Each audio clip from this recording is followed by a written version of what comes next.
Okay, thanks for having me.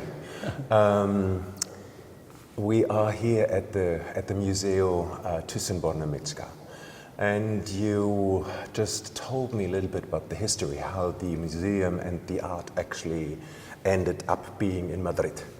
The THYSSEN BORNEMIZZA collection was a collection built in the middle of the 20th century. The first baron who collected works of art was Heinrich THYSSEN BORNEMIZZA. He started collecting in 1928 until his death in 1947 in Lugano. At the beginning of the 30s, he moved his collection to Lugano from the Netherlands. There he built a private gallery of art, and when he died, his fourth son, the Benjamin of the family, took over the collection and the business. In the first baron mostly collected classical art from the end of the Middle Ages to the 19th century. In the 50s, the second baron, Hans-Heinrich THYSSEN BORNEMIZZA, called Heini, started collecting classical art to following his father's taste and so on. And he opened the gallery to the public. But in the beginning of the 60s, he started collecting expressionist art and art of the 20th century. And he was one of the most important collectors of 20th century art in the 70s and in the beginning of the 80s. But the collection grew so quickly and so big that it was impossible to show all the collection, about all the modern, the contemporary collection.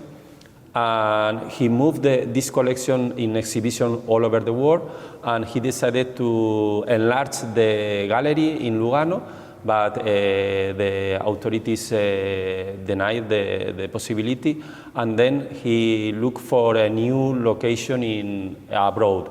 And one of the places, there were offers from England, from United States, for example, and finally he decided to move the collection here in Spain. So the only reason why it's here in Spain, is it economical reasons, because they offered money and they offered space? There is no connection towards Spain of the collection. Well, there is another reason, a strong reason for the placement of the collection here in Spain, that the second baron, Heinrich THYSSEN BORNEMIZZA, his fifth wife was from Spain. His fifth? Yes, his fifth wife. Okay. And she pushed to bring the collection to Spain. So it actually came here because of love? Yes, mostly. Well, this is a combination of reasons, but love is also a big reason, yes. If you type on the museum, on the map, it says collection of European art. Yes. How would you define European art? I have probably a critical view of what is Occidental art and what is European art. Because I don't believe in essentialism.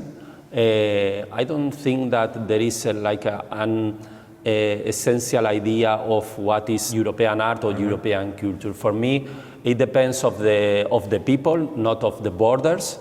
For me, Europe has been a place of entanglement of different culture, different traditions. Here in Spain, for example, we have a very strong tradition of Arabic art or Muslim art. It's problematic for me to think about an essence of European art. According to historians, as far as I know, historian, theoretician, and so on, there is two ways of creating identities. One is, for example, looking back to the past, to an ideal origin in the past, and another way, very different one, is to look to the present and look to the variety of the people living in nowadays in a country.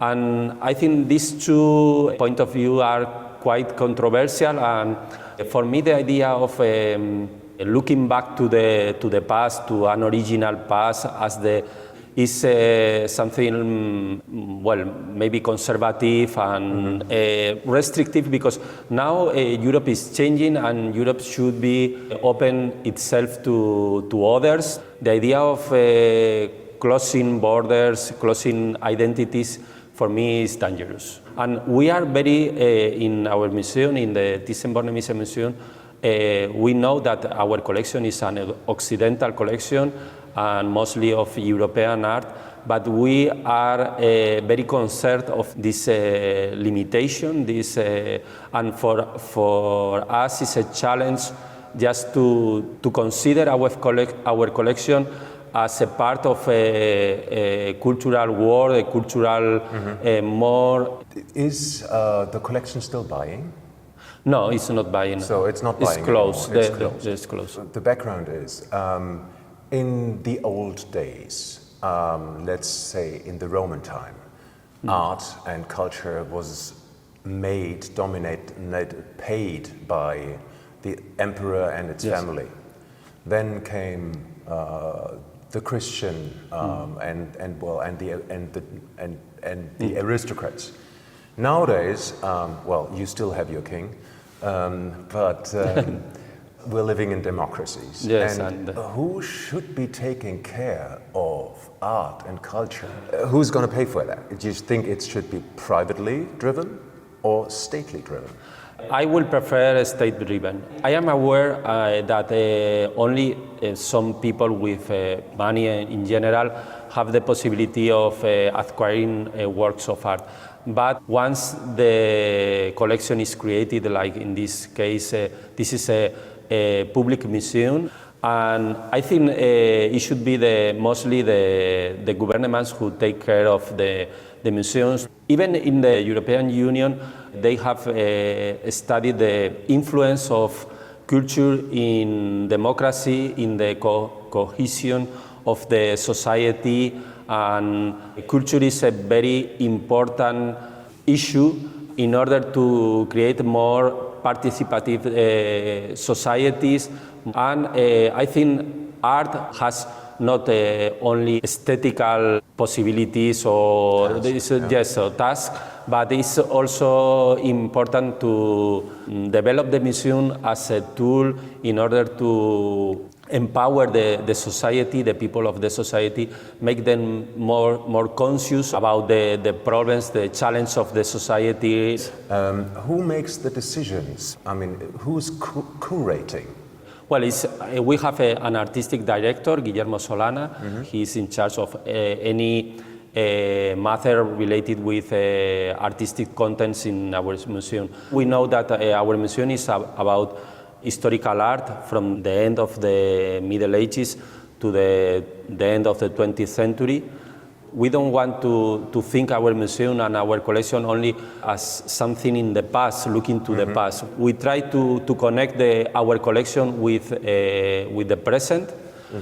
In this sense, also we organize the colonial exhibitions in order to criticize the European way of thinking of their culture as universal culture. For me, it's important, more broad way of thinking about the relationship between cultures, like different islands in the same area and without a center. This is important. This is a way of thinking about culture. Do you think that art has a responsibility to drive society into directions? Yes, I think so. And the ideals of the second Baron, Heini THYSSEN-BORNEMIZZA, was to use art as ambassador of peace. He sent his collection to Russia, and he made the exhibition in Russia, and in exchange of exhibitions of St. Petersburg or Leningrad, for him, art was a pioneer of creating this kind of links between culture. And now, well, our museum in part, but Francesca is following this idea of using art, not in her case, art as an ambassador for peace, but as an ambassador for conscience on climate change challenge and so on. How is Spain dealing with that? The idea of the Spanish culture is based in the idea of Hispanidad. How Spain in the modernity was able to show the Christian ideas and the modern ideas in other societies in Latin America and so on. Thought that this was a very humanistical approach to colonialism, that this is a good approach to colonialism, but now the debate is open. I am more critical. I think we should recognize that not only was good in the conquest of America, there was a lot of shadows. We should open this debate as I think we should recognize that... It's not open yet? The people don't want to open this debate because according some part of the society, the more conservative part of the society, this is a way of confronting and opening wounds of our country. And it's better, yes, it's better not to speak about this, and it's better not to, and just to follow thinking that Spain was one of the most humanistic in the Christianity and the European values and so on. But as a European, I think we shouldn't feel ourselves humiliated or feel ourselves like depressed of this past. But we have to recognize that part of our wealth came from this past, and we should be more aware in themes or in matters like immigrations, or because we try to close Europe to the relationship with other people coming from Africa, coming from. But it's part of our history. We have the most masterpieces of their culture, but we don't allow them to come here. And I think we should be more aware. And museums, art, and so on. Yeah, for me, art without ethic is not value. I don't like only aesthetical art, art for the art. Just. No, thank you. That was fantastic. Thank you.